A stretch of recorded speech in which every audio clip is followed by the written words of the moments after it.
Namaste and welcome to Pods by PEI, a policy discussion series brought to you by Policy Entrepreneurs Inc. My name is Kushi Hang.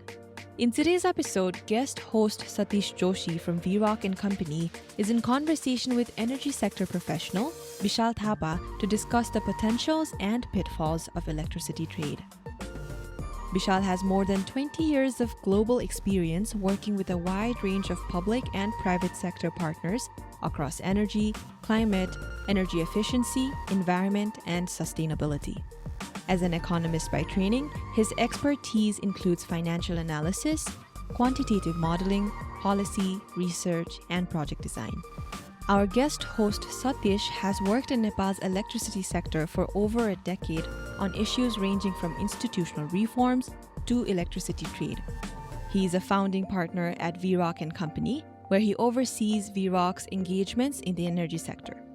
Before that, he was the principal manager at the Investment Board of Nepal, where he led negotiations for the Upper Karnali and the Arun 3 hydropower projects. Satish has also appeared previously as a guest on Pods. We hope you enjoy the conversation.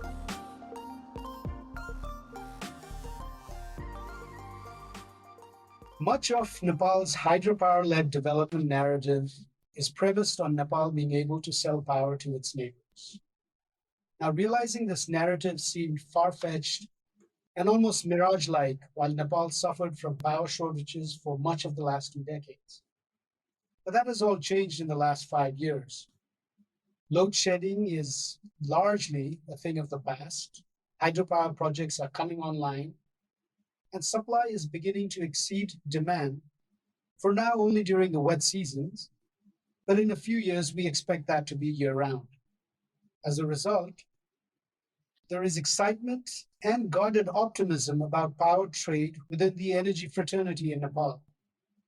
In our discussion today, we will be speaking about the case for and maybe against electricity trade between Nepal and India, but also between Nepal and Bangladesh and even potentially China, the potential and pitfalls of electricity trade, the modalities, and their implication on our energy security, the economy, and geopolitics. Bishal, welcome to Pods by PEI. It's a real pleasure to have you. Thank you, Satish. Thank you, PEI, for having me here as well. But thank you very much for inviting me to your program, and I'm looking forward to the discussion. Great, so am I. Bishal, I'd like to begin by unpacking the recent interest and enthusiasm about power trade, because from what I know, power trade between Nepal and India is really not a new thing. Nepal and India have been trading power since the 1970s, initially on a government-to-government mechanism, but more recently on a commercial basis since 2010. So really, what is different now? Why this enthusiasm and excitement about power trade? What is different now? Thanks, Satish. I think it's a great question, and I think what is different now is there's probably many layers to that, to what is different now. The first layer is this notion that the electricity market in India has changed, and those are led by domestic changes over the last decade and a half, 2 decades. India has also witnessed its own changes internally to the structure of the marketplace. There's a thriving electricity market that involves trade. There's structures for real-time trading. There's a lot more players into the business. There's been an effort to change the regulatory structure and underpinnings of the system. So it feels more open. There's a lot more international players along with domestic players. So it's a more active place. That's one. Along with that, people have long recognized that neighboring countries to India have an opportunity to be able to engage with India in terms of the trade flows on electricity. Before, as you've noted, there was always, trade has been, electricity flows has been around for a long time, but maybe the kind of trade flows on electricity that was anticipated, where it's both importing and exporting, maybe that wasn't there as much. And so there's been some effort to try to make this more systematic. And India has also approached it trying to think of its role in the leadership it can play in the region as somebody who could set up a hub. And so they've made efforts on regulatory situations in terms of the structural as well, both on the regulatory and structural, to evolve a more regional platform for electricity. And I think that's the changes. At the same time, electricity demand has been booming in all of the countries. Electrification, for instance, now across the region is pretty close to 100%. So there's clearly a lot more need for electricity demand in terms of the expected growth in electricity demand in the region. So I would say these are the kinds of changes that have occurred over the last 2 decades, slowly. So the evolution of electricity market structures, the willingness of countries to look at the possibility of engaging with one another with electricity as a commodity. And third, the fact that electrification has become important. And now with almost near universal electricity access, I think there's more an opportunity to use the opportunities and resources of neighboring countries to be able to fulfill demand. So those may be the set of factors. I'm sure there's many more, but at least those are the first few things that come to mind. There are a few skeptics about power trades, but from my vantage point, I think there's a strong case for trade, right? Nepal's hydro-based generation produces clean electricity. When demand for electricity increases in India and Bangladesh, especially during this summer months, it enables integration of India's ambitious rollout of solar and other intermittent sources of renewables. And as a region, it enables the transition to and helps countries achieve their carbon reduction goals. So many in the fraternity believe that India will buy all the power we can sell. Is that true, or is there just more to that than that? I think let me try to unpack your question a little bit into pieces. I agree with your sentiment broadly that you started off that question to say that, look, trade is a good opportunity. There's no reason to be skeptical of it. But, over the years, as I've written on the subject, commented of the subject both publicly and through my work, I have cautioned about the use of trade. So I think that sometimes occasionally puts me in the category of being a skeptic. Although personally, I don't think of myself as a skeptic.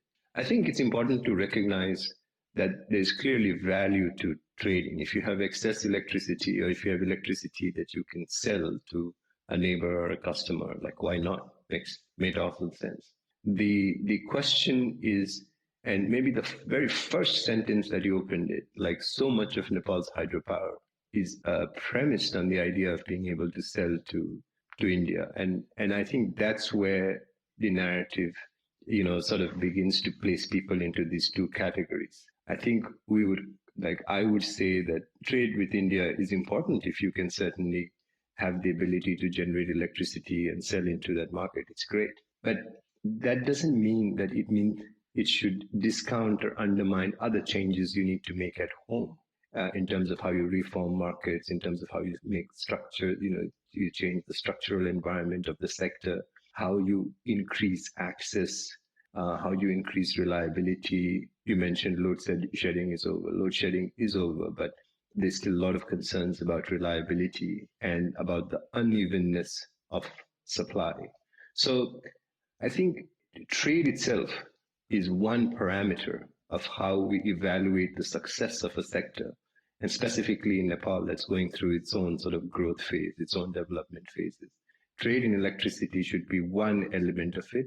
The other elements also need to be evaluated as we think about what does electricity and hydropower and other sources of generation in Nepal do. So that's one aspect of the answer that I want to get in.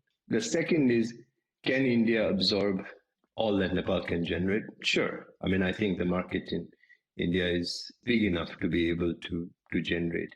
We have, now close to 3,000 megawatts. That's not even a decimal point to the volume of electricity that India has. And India's own development of hydropower capacity often outpaces what Nepal can produce. So absolutely, there should not be any limitations on how much Nepal can export. The question is whether we have the infrastructure, the physical infrastructure to wheel it in, which might be a big question, and how we get there to having enough of it, and whether there's the willingness to move from this government to government approach on electricity trading to one which is more led by markets or is more institutionalized in market structures.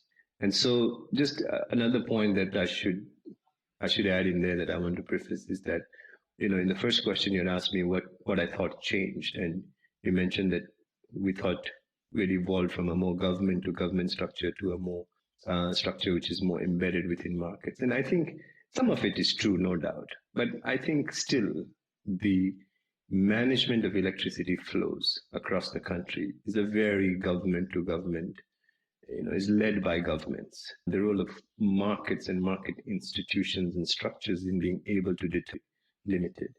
The operational aspects of trade, where it finally gets used, etc., may be driven by market structures. So we go and sell our electricity in real-time markets, etc. That's fine. But the entry and exit and the larger infrastructure of how that trade is enabled is very much driven by governments, which reflect their own priorities that they have. Sorry, I think that was layering in many responses to what perhaps was a somewhat simple question, but I just wanted to make sure that we don't oversimplify it. No, that's fine. And, talking about markets and governments and the interplay between that, India has taken a very cautious and a phased approach to opening up its market, right? From G2G to now opening up the short-term market.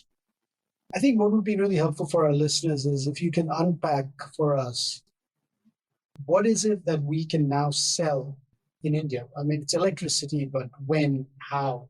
And then we'll talk a little later about the cautious approach that India has taken. Yeah, I think it's, I may not be the best source to give what exactly that we can sell in India, and I'll preface that answer a little bit. I remember talking to some government representatives of Nepal right after, I think, the Prime Minister's visit, and subsequent to that, when there was a lot of excitement about how we signed a 25-year deal to sell electricity to India. And they indicated that there seemed to be a firm, right, willingness to buy electricity. And I asked that person, who bought it for 25 years? I was curious. I said, a trader can't buy it, that's for sure. Like, I don't know any trader in India who's taken an open position on buying unless he's brokered a 25-year deal, and I hadn't seen any of that happen.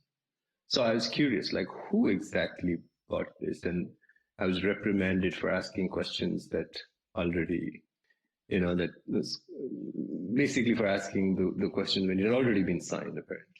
And so I think the first thing that I want to give out is that I don't really know the answer to your question, but I think it's very important that as we engage in this sector and in a way to overall enhance the quality of power trade and to make it beneficial to members of all country, is that it's important governments also provide adequate information and in a transparent way so we can also engage, right? So that's one part. Like, I think it's important, like, as civil society commentators and as experts in the sector that choose to engage in some of these topics, we are reliant on the ability to have information. So if we don't have information, it's very hard to relay information. And sometimes what you read in the press is, it barely begins to scratch the surface. So, which leads me to the crux of the question you're asking, is that I think India's market is getting a lot more mature. There's a lot more different types of products. And so my general take on it has been, for the Nepali electricity that is coming into India, once you get into India, once you enter the door, and once you get to the dance floor, you pretty much get to dance based on whatever the rules is there. So you can sell in the spot market, you can sell in the real-time ahead market, you could, if you wish, engage in those bids that they have, which places it to short and medium term. So I think all those segments are available. How you get in the door is a different story. But in some sense, I think the opportunity here for Nepal, if it was to use the marketplace of India, is to be able to trade in sort of real-time or near real-time markets, which is the products that are defined. You could also enter into some bilateral agreements with certain sellers, with certain buyers through traders. That's the second segment, and that could be slightly longer term.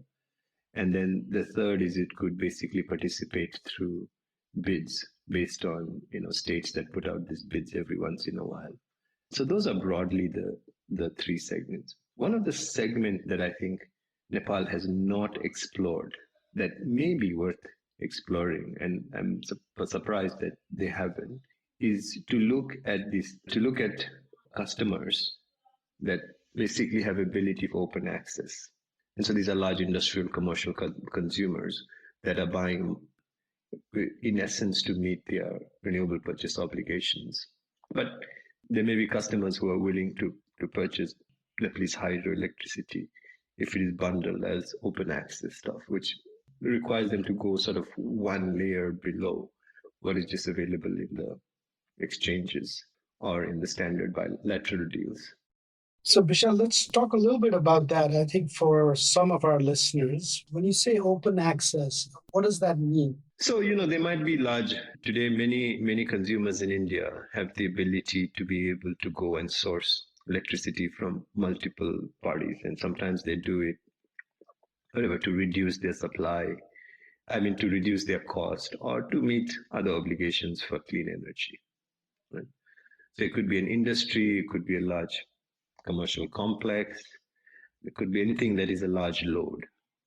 So they may secure a supplier to provide them that electricity, have a direct transaction with them, and essentially file for access to wheel the electricity through the transmission lines and distribution lines.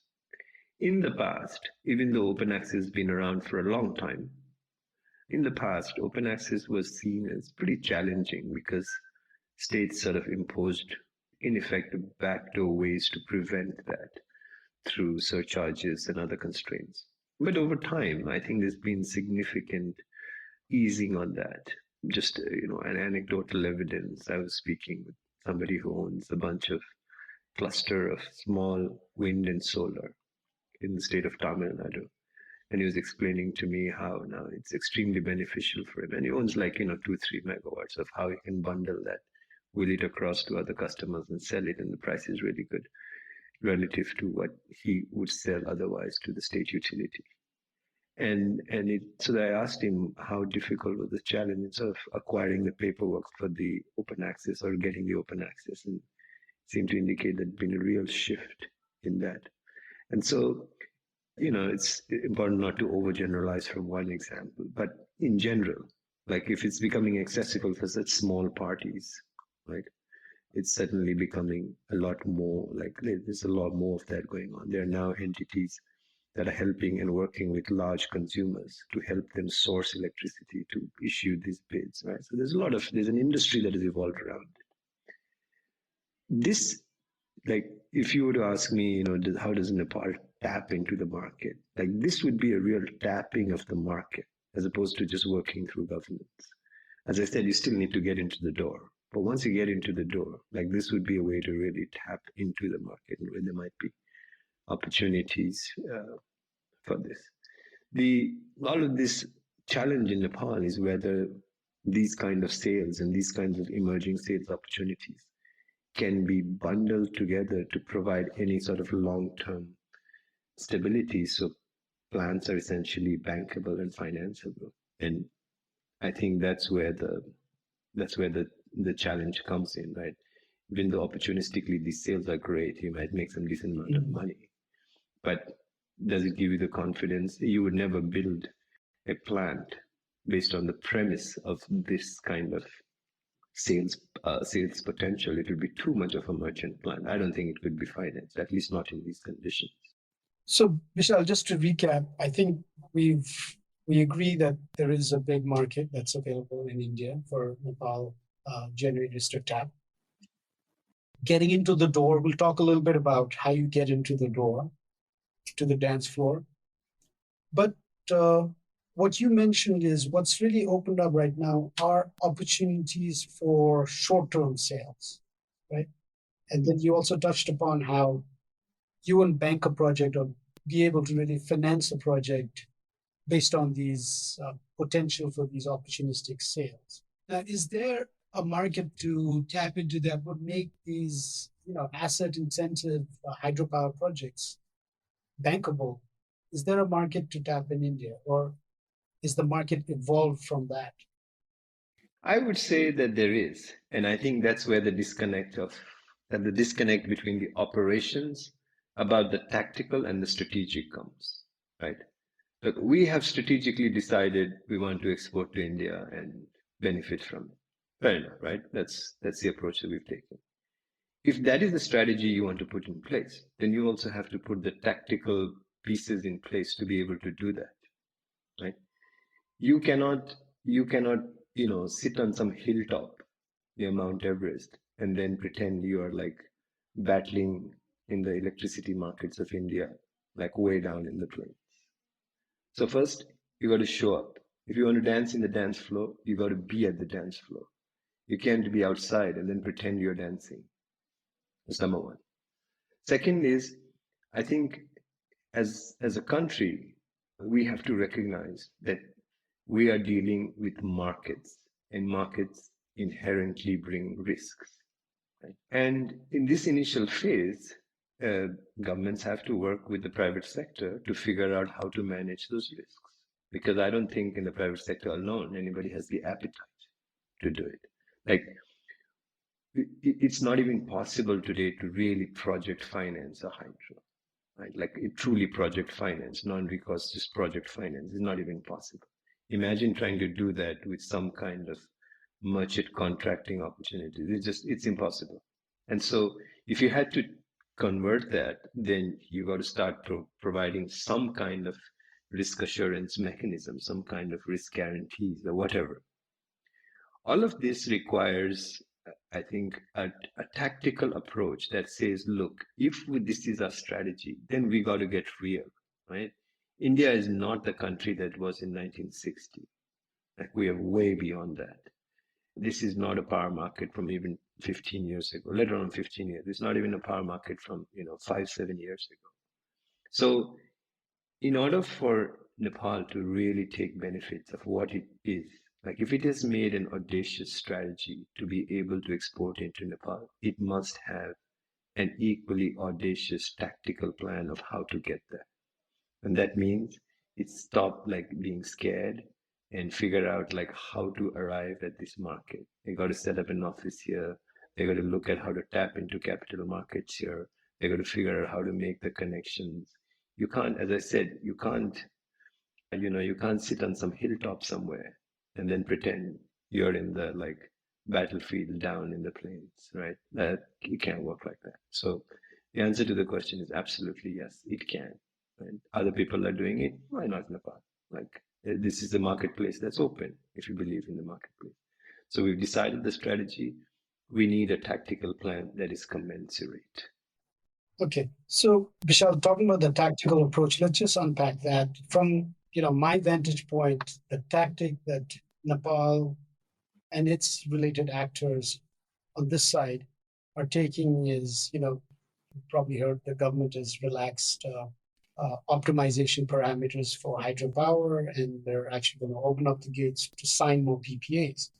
So it seems like the tactical approach is NEA will guarantee long-term contracts for power offtake, and for every unit that it can use, it's buying 2 units that it cannot. Is going to be surplus, just given the nature of the generation profile of our power projects in Nepal. So in some ways, the risk is being transferred to the state. And now NEA has the burden of trying to trade this power in the Indian market through short-term arrangements. That, I understand, is the tactical approach we've taken. Now, it doesn't seem sustainable from what I can tell. And where is the role of the private sector in this? Satish, I think what you described isn't necessarily a tactical plan. I think that's the structural plan, right? It's basically saying, look, NEA is going to, in effect, take an open position on all its buys, and then it's going to figure out how to sell it. I mean, it seems to be a recipe for disaster to come in the near future. I mean, nobody in India has even dared to take that position. It's daunting that somebody who's not even in this marketplace is taking that position. It's crazy. I mean, it sounds crazy. What I mean by the tactical plan is that you got to figure out in the tactical plan, like who all moves with you. Is like if really we're going to play into the market, like why should NEA do this? Like why should be NEA be the only entity in doing it? If you don't believe in a market and you are not willing to allow other people to engage in the marketplace, then why rely on a marketplace in the first place? So the basic tactical constraint that we have with the government is that the government says it wants to use the marketplace of India. But every time it needs to do anything, it just goes and talks to the Indian political system and hopes that, the generosity of the Indian political system will somehow enable it to do it. But the power markets in India have changed. I mean, government is still very powerful, don't get me wrong. But the whole evolution of Indian power market has been to figure out how to move government more from a market player to a market regulator and a market creator and minimize their role in the day-to-day stuff. The regulatory commissions are now quite strong. There's a lot more market players in there. Even state-owned companies that are big players and dominant players in the sector are held to a certain standard. So you have to fundamentally set up a structure in which people are responsive and understand market needs, right? In my view, NEA has not demonstrated the DNA to be able to say that it's a credible market player in a true sense. It is a very credible government institution, no doubt, right? It goes and talks to the power secretary, it has all those sorts of access. But can it really, does it have the technical capacity and the capacity resources and the willingness to be really hardcore power traders that can set up in India and do business and take those kinds of things? It can't. So where the tactical approach is failing is that you are relying on markets. You're thinking that markets will solve the problem. But it's a government vehicle that's supposed to transport is there, and I just don't see it. Right? I think, again, as I said, the tactical has to be aligned to your strategic. If strategic means that you're going to rely on markets, your tactical has to be that it has to rely also on markets. We have to open it up. We have to allow more Nepalese companies to do other things. Like NEA cannot exert its monopoly so that it is the only entity that's allowed to do business with this. The domestic power market in Nepal needs to be opened up. You got to create market in order to engage with the market. Right now, it's the government, and every time it wants to do this, it just runs off to Delhi, talk to the establishment and hope that some arrangement will suddenly fall on their laps. That's really interesting, Vishal, and I agree with you that you can't have a strategy to enter the marketplace and then the vehicles that you use are non-market based. But let's just unpack this a little bit. So right now, the way Nepal's power structure is, there is really no tradable power, right? NEA has locked in on long-term contracts all the power that's being generated in Nepal. So talking about the tactical approach, which is allowing more private actors to enter the space, how do you see that evolving within Nepal? I actually think Nepal is in a great place to be able to bring in more deregulation within its own marketplace, right? And in some sense, if you want to prepare to engage with India and you want to prepare to engage in a South Asian electricity market, you've got to evolve first. Like you have to have the structures in place. You have to have the market players. So even though NEA has, even though NEA owns some of these contracts, there's no reason why we couldn't move towards a pool. There's no reason why we couldn't move towards open access. There is no reason why we couldn't move to a devolution of political authority so that there is more NEAs in each of the provinces. Like that is all feasible today. And there are many countries that offer examples of how this transition occurred. You look at, Eastern Europe, maybe 10, 15, 20 years earlier, there are examples of how they evolved from very state-owned structures to fairly market-based structures, and they did it in a very interesting transitory way, right? That opened up the marketplace, and some of them are now pretty well connected in Western Europe. You look at Singapore, that is an extremely complex commercial market, but they came out from a period of pretty state-owned ownership across many of the companies with long-term contracts, and they used a very interesting concept of vesting that slowly sort of begin to die down. So there's many ways you could do it, and I think Nepal, for all its structure, the fact that a lot of these investments are taking place today, the fact that we have political devolution means that we also need a market in Nepal that reflects A, its political context, right? B, its social context, and C, its economic aspirations in this thing. Today, the biggest, like for me, watching the sector in Nepal, and when I engage with it, the most disheartening part is that the power market is completely misaligned to what the political, economic, and social aspiration and reality is. You see nothing, right? We're stuck 20 years ago with, in effect, the state-owned monopoly that has absolutely no interest in moving it, and policymakers are not. But I think there's a lot of things that could be done to evolve the domestic marketplace through pooling systems, through kind of these contracts that are vested, through allowing people to use other sorts of retail deregulation. All of these are possible, and they're specifically attractive today because of Nepal's political structure. There is a devolution of power that is taking place. I think, Bishal, you make a great point. And from what I know, the government in Nepal is working on opening up the market. There is efforts underway to bring about open access, even if it's in a phased approach. And there's efforts to have more actors in the power trading market. So I think I'm hopeful that things are moving in the right direction, but not as fast and not necessarily, with the aspirations of the people and the country, for sure. But I think, now, before you move to the next point, sorry, I don't want to interrupt your chain of thought, but I think one thing I want to say is that we're very reliant on government to essentially liberalize itself, right? And that's like, we're asking a monopoly to unmonopolize itself. That's like what is the incentive for that? So if we look across the country, I think one of the things that I see is a responsibility we all have as civil society actors, as other agencies. There is no counterforce that is trying to push this, right? There is we're engaged, we all write this, that, but it requires more than just like people dabbling in as a hobby. Like, you need a more systematic approach to making the case. You need a systematic approach. And I'm particularly, like, as you said, it's not happening fast enough. The pieces are there. Yes, absolutely. I also agree. And the reason it doesn't happen fast enough is that there is no other force in Nepal that's trying to push for this.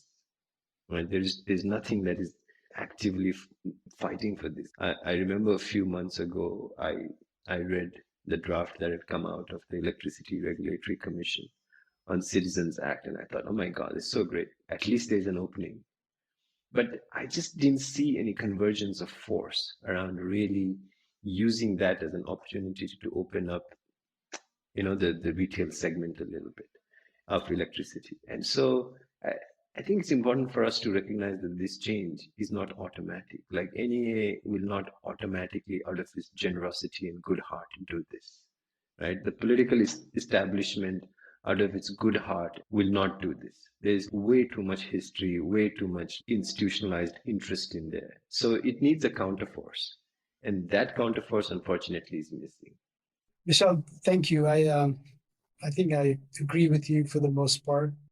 The only counter that I would have is we're evolving from an NEA, which is the major actor in the space, which was largely underperforming for most of its history, and in recent years has been doing somewhat better, right?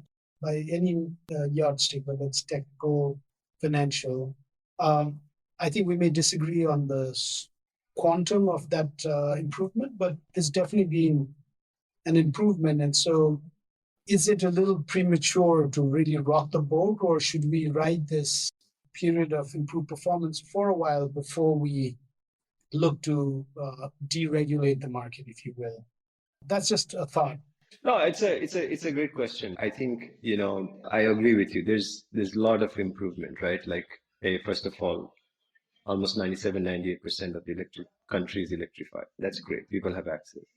Load shedding has ended, as you said. I mean, there's challenges of reliability. NEA is profitable. And so those are all great things. But I think I remember being in a workshop once and asking people, there's a bunch of NEA friends, not friends, but people who worked there, and asking a question, what they thought was NEA's greatest assets. And people said different things, etc. And then they came down. They said, Mr. Kulmanki Singh, the managing director, is the greatest asset. And absolutely, right? Like, he is the greatest asset.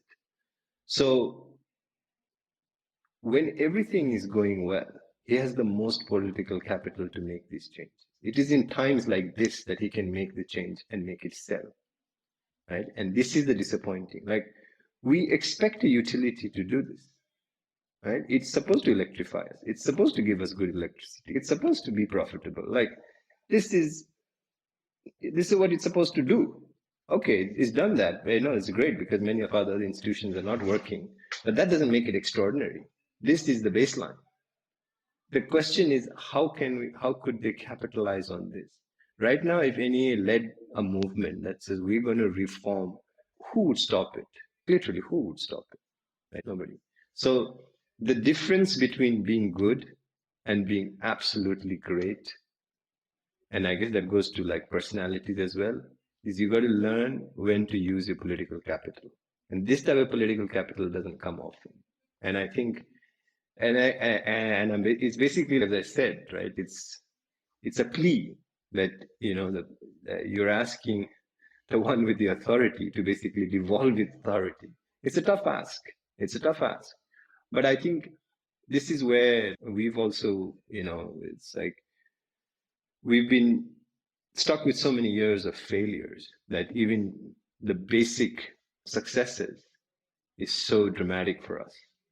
And it's great. Like, I applaud it. I mean, I don't think it is without challenges. I know, knowing many of the individuals out there, it's all a great set of individuals. Everybody wants to make change. They want to do stuff. So it's a great set of successes. But that, from being good to great, is where that I think can use this opportunity and make the changes.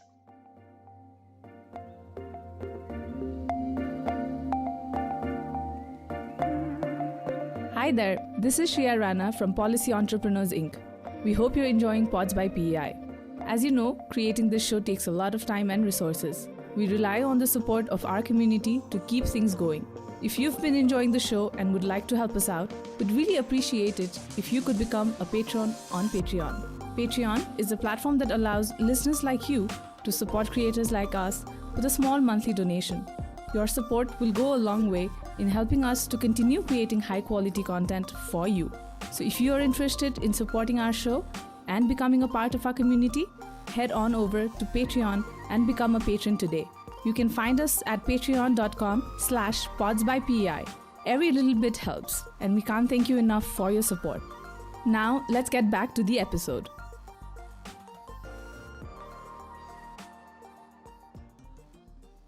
I think so. We've delved a lot on the things that we can do at our end. And I just want to go back to your analogy about getting to the dance floor. Now, door through that to that dance floor is, let's unpack the legal and regulatory regime that enables us to enter the dance floor. There's a concern on the Nepal side, even on other countries in the region, that door is controlled by India. Now, if you review all the recent agreements and regulations that have come out that enable this access to the energy market, I think it's quite clear that India intends to have control over that. And there must be some, valid reasons. But for those of us that are sitting on the other side waiting to get in, it does feel like India has discretionary authority about who comes in and dances or not. And that creates uncertainty for developers of power projects. Can we just dwell a little bit on why India has taken this approach? I'm sure there's valid reasons for it. But sitting on this side, we fail to sometimes probably appreciate and understand. I think the first thing is to basically agree with you that, look, getting into the door does require you to get the consent of the government, right? So there is a lot of discretionary authority that is applied, and the way that the rules are written appears to make that quite clear. And also then in practice, the way it happens is that I think it's quite clear. Once you get in, the rules are pretty robust. And, once you get commercial agreements and you find like somebody has not lived up to their commercial agreements, the legal system in India with the courts and others are a very good fallback. So I think there's certainty on that. It's like how to get in, as you said. I think it's hard to even speculate like why India might have chosen to do that. I mean, the electric sector is still a very, very important one that has much, like, in terms of security concerns, in terms of social concerns, political concerns. So I think it might be a whole variety of different factors that go into the push and pull that I'm sure is there in sort of making these rules.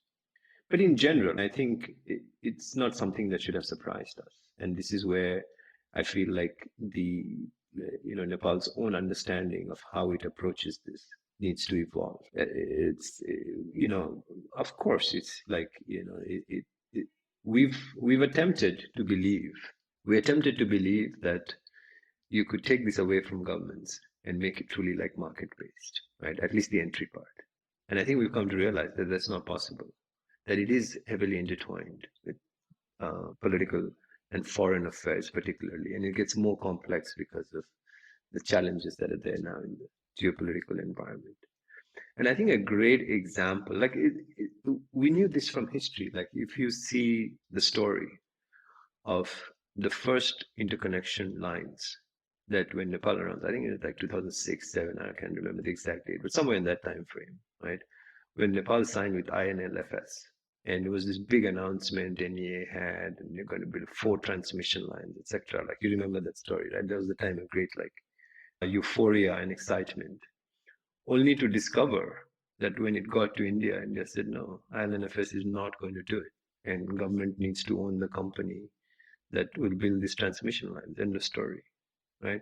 It took 6 years after that to basically hand over that and set up that Indian committee for CRC to approve that Indian company, and that is the company that ultimately built the line.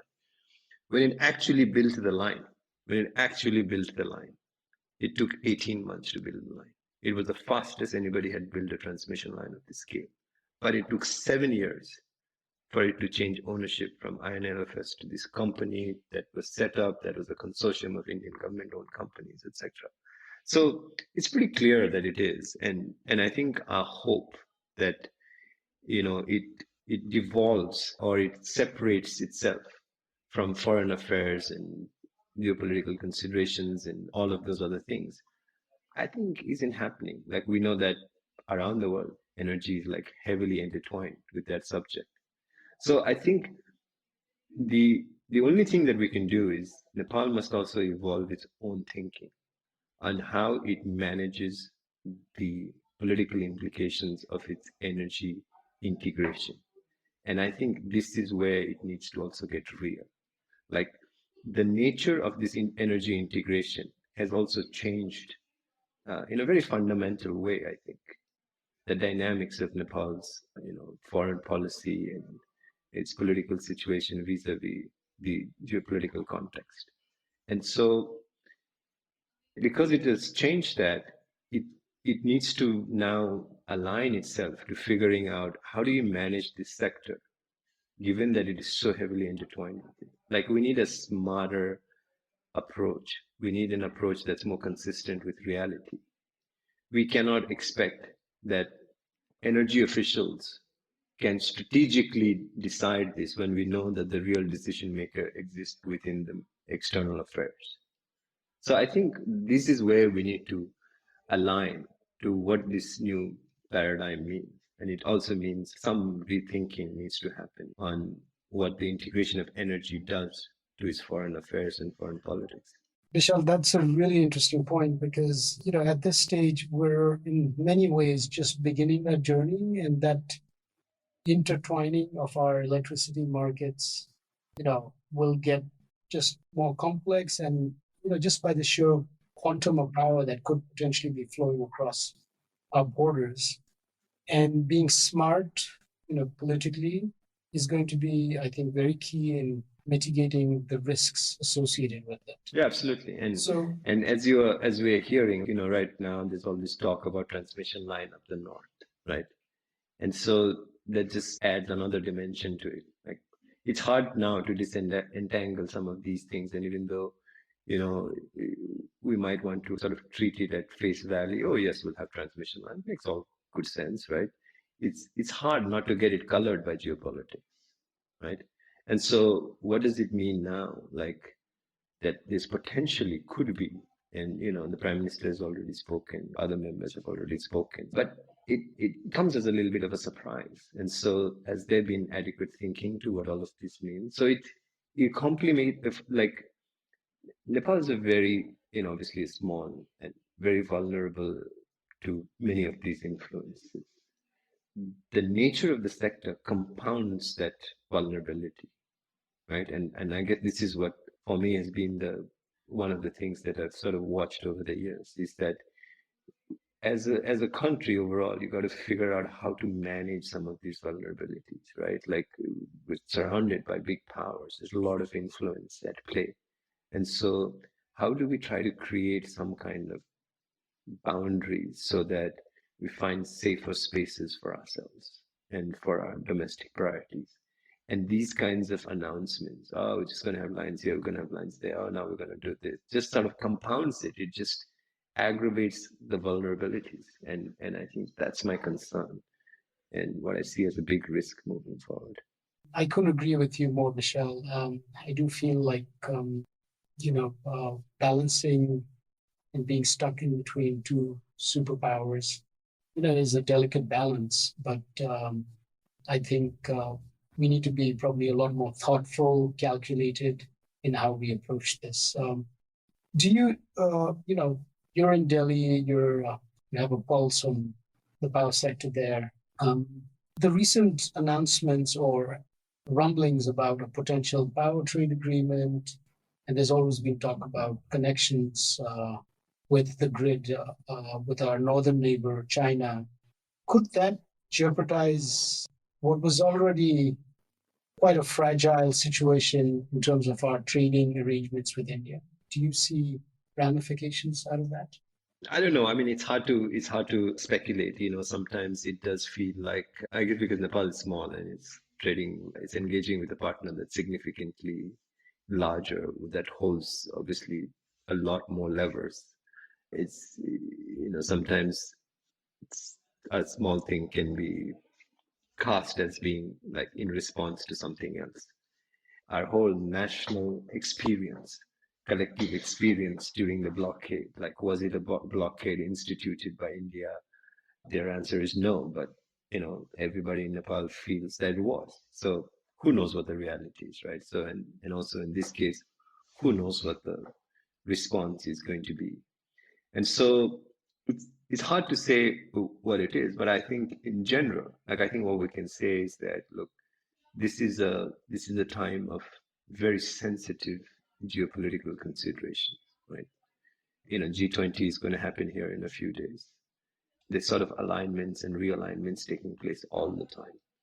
There's a big concern about security in the power systems. A couple of years back, I think some of the papers reported on a blackout that may have been triggered by external forces, just as a warning sign of like how vulnerable they were, right? And so was that real? I have no idea, but it was certainly reported. So I think we need to wake up to those realities. And this is why like unthought, just rapid fire from policymakers from the highest level does not work in a situation like this. particularly when, I guess one of the things that I've noticed, I'm just going to take a sidebar here, but one of the things I've noticed, if I look at evolutionary changes in the power sector in India versus Nepal, in India, one of the things that you can see as this evolution is taking place is that you see a momentum building, right? The people writing about it, the people working on it, the people doing research, like what. So when it actually comes to a head, like there's quite a lot of trail on it.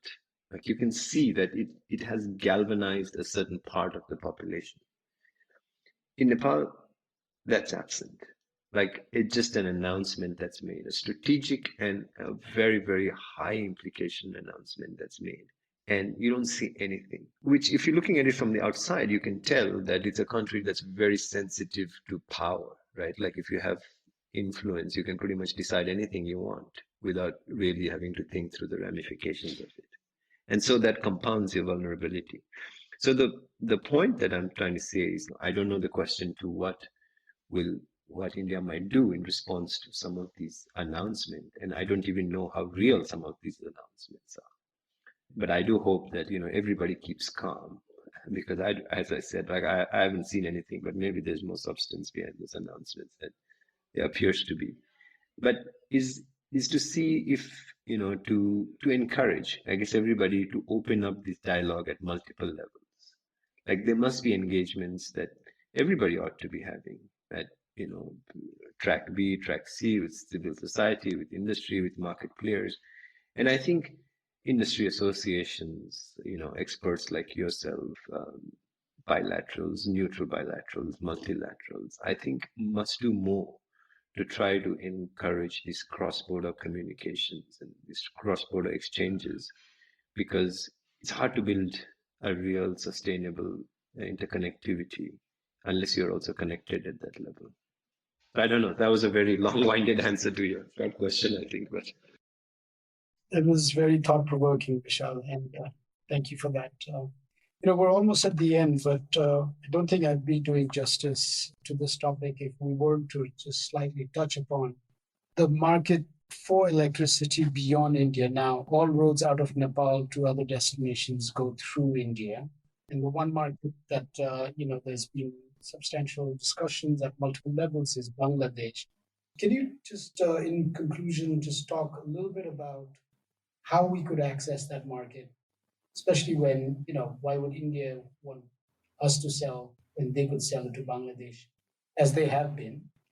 But what is the opportunity for Nepal? I mean, I think, it's great to be able to sell to Bangladesh. Bangladesh has been, I've been in Delhi now for close to 16, 17 years, right? And in fact, the very first assignment I did back in 2005 was to try to explore Bangladesh's interest to buy electricity from India. It was at that time, it was still proceeding. So clearly there's a lot of need for Bangladesh in terms of power capacity, in terms of generation need, etc. India can help satisfy that. Whether it comes from Nepalese hydro, it comes from India, I don't know. But India is obviously the conduit. So I think it's a great potential. I think it's great that there's been discussions that have been initiated that looks at how Bangladesh itself could invest in some of these hydro assets. I think I've heard some of it a little bit. Also, how the three governments are all at the same table sometimes, trying to talk about how to make this happen. I think for Nepal, again, it's about the tactical, right? Like, how do we approach this? I think we can ask all we want to build a total right of way, straight transmission line from Nepal to India. I think it's like 17 kilometers at the chicken neck in India, the point where the two countries come closest. But it's not going to happen, right? I mean, it just seems impossible. The point is, India is a good hub. So what I don't understand really is, from a structural point of view, if the hub is India where the exchanges are, what's blocking people from coming and doing the transaction there? Right? Like, this is how all exchanges work. Like, many parties come there, and then from there the physical lines go. So to be honest, I have always been baffled by what it means for Bangladesh to buy directly from Nepal. I mean, you would still need somebody to broker it in India, right? And for the contract to be based in India. Like, for example, if you take Singapore, all sorts of energy contracts are based there. but the flows are happening all over the place. So in a similar vein, like if the contract is based in India, like what does it mean that it's flowing from Nepal to Bangladesh? I mean, does it bypass India? I don't know. It simply means that it's going from one party to the next to the other, or is it that the idea is that Nepal itself is the counterparty that sells to Bangladesh? I don't know. And I think one of the reasons that I struggle in that segment is because I just feel like enough information is not provided. Obviously, I know I'm not privy to the internal discussion that takes place between governments, but I just encourage our government to be a lot more transparent in how they describe it so we can also look at it and comment, and hopefully it will be valuable to them. But that information is very cagey. It's very difficult to understand. And because of that lack of information, I just don't know how it's structured. But I don't see really the challenge. The two countries are connected. There's a central hub. You have a trade here, a trade there, like two back-to-back trades. Like, what's the problem? And I think Bangladesh buying from Nepal isn't going to be any more preferential than it buying from the hub, right? If it's cheaper, it'll buy from India. If it's cheaper, it'll buy from Nepal. And hopefully we can beat the competition in India and sell it to Bangladesh, and it'll be good for Bangladesh, be good for Nepal, it'll be good for the traders in India. Like, everybody benefits. That's the whole point of trade. So I don't fully get it, but the reason I don't fully get it is I don't think there's enough information out there. Well, Bishal, I think that's all we have time for. I think we could go on and on. Yeah. I'm sure we'll have many opportunities to go on and on, but that might be outside the microphones. Thank you so much, Bishal. It's been I can't even imagine that it's been an hour. So thank you, and until next time. Okay, thanks very much, Satish. Thanks for taking the time and those questions, and thank you very much for including me in your conversation.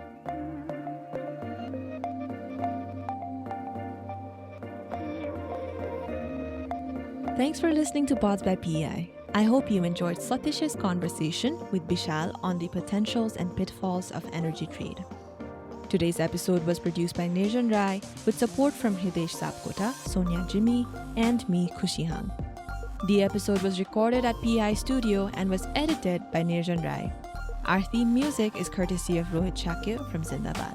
If you liked today's episode, please subscribe to our podcast. Also, please do us a favor by sharing us on social media and leaving a review on Spotify, Apple Podcasts, Google Podcasts, or wherever you listen to the show. For PEI's video-related content, please search for Policy Entrepreneurs on YouTube. To catch the latest from us on Nepal's policy and politics, please follow us on Twitter at tweet2PEI, that's TWEET, followed by the number 2 and PEI, and on Facebook at Policy Entrepreneurs Inc. You can also visit pei.center to learn more about us. Thanks once again from me, Khushi. We will see you soon in our next episode.